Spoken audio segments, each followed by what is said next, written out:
58वां अध्याय। शिवजी द्वारा दुंदुभी निर्हाद वरद वर्णन।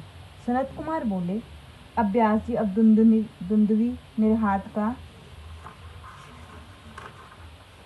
चरित्र कहता हूँ, जिसे महादेव जी ने मारा था। जब विष्णु जी द्वारा दिति का महाबली पुत्र हरियांश दैत्य मारा गया तो उसके कारण दिति को बड़ा दुख हुआ।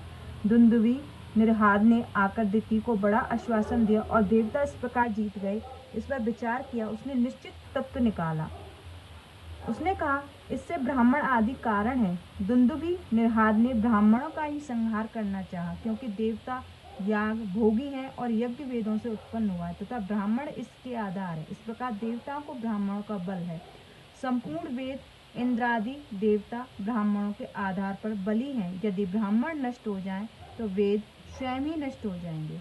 इस पश्चात यज्ञों के नाश होने से देवता भोजन रहित हो जाएंगे, तब उन्हें सुगमता से जीता जा सकेगा। फिर मैं ही तीनों लोकों में प्रतिष्ठित हो देवताओं की अक्षय संपत्ति को हरण करूंगा।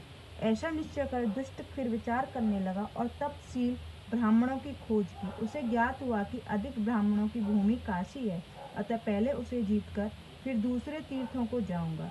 दुंदुभी निर्हाद काशी में आप ब्राह्मणों को मारने लगा। जो ब्राह्मण कुशा शमिदा लेने वाले वन में जाते हैं, सबको वहीं खा जाता था।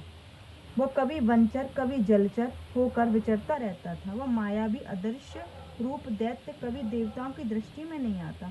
दिन में मुनियों की तरह ध्यान लगाकर मुनियों के मध्य में बैठ जाता और रात्रि में ब्राह्मणों की पर्णशाला में प्रवेश कर निर्जन देख व्याघ्र रूप धारण कर ब्राह्मण को फाड़ कर खा लेता था। इस प्रकार उस दुष्ट ने बहुत से ब्राह्मण मार डाले। एक समय शिवरात्रि में एक शिव भक्त शंकर जी की पूजा करके ध्यान करने लगा।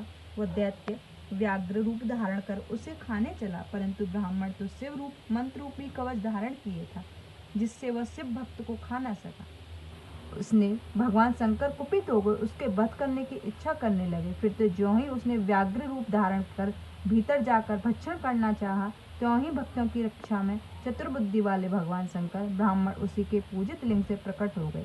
शंकर जी को प्रकट हुआ देखकर दैत्य उसी रूप में इतना बड़ा कि पर्वत के समान हो गया, परंतु शिव जी ने एक मुष्टिक मारकर उसके जीवन का अंत कर दिया। इसकी भयानक चिंगार से आकाश व्याप्त हो गया। ईश्वर उस मरे व्याघ्र को अपने बगल में दबा लिए। मुनियों ने एकत्र जय जय शब्दों से शिव जी की बड़ी स्तुति की, भक्तों की रक्षा के लिए बड़ी प्रार्थना की। चंद्रशेखर भगवान प्रसन्न ब्राह्मणों को तथास्तु कर उन्हें निर्भय किया और कहा, जो मनुष्य श्रद्धा पूर्वक मुझे इस रूप में देखेगा, उनके दुख में को मैं अवश्य दूर करूंगा। इसके पश्चात देवता और मुनियों ने अंजलि बांधकर बड़े प्रेम से सुंदर सुंदर वाणियों की शिव जी की बड़ी स्तुति की। जो मनुष्य इस व्याघ्रेश्वर चरित्र को सुनता है अथवा अन्य को सुनाता है, वह अपने सब मनोरथों को प्राप्त करता है। उसमें समस्त दुख दूर हो जाते हैं। वह अंत में मोक्ष का भागी होता है। यह सर्वदायक स्वर्गदायक यशदायक आयु पुत्र और पौत्रों की वृद्धि करने वाला है। शिव जी का यह चरित्र उन्हें प्रसन्न करने वाला है। कल्याण रूप परमदायक, विकार हरता है और परम रमणीय है। इति पूर्वात् समाप्त। शंभु अमस्तु। जय गुरुजी। शुक्राना। यदि पंचम युद्ध खंड समाप्त। आज कल से हम शिव महाप्राण का तृतीय शतरुद्र संहिता प्रारंभ करेंगे। पहला अध्याय शिव जी के 5 अवतार। सत्यम शिवम सुंदरम। जय गुरुजी। शुक्राना।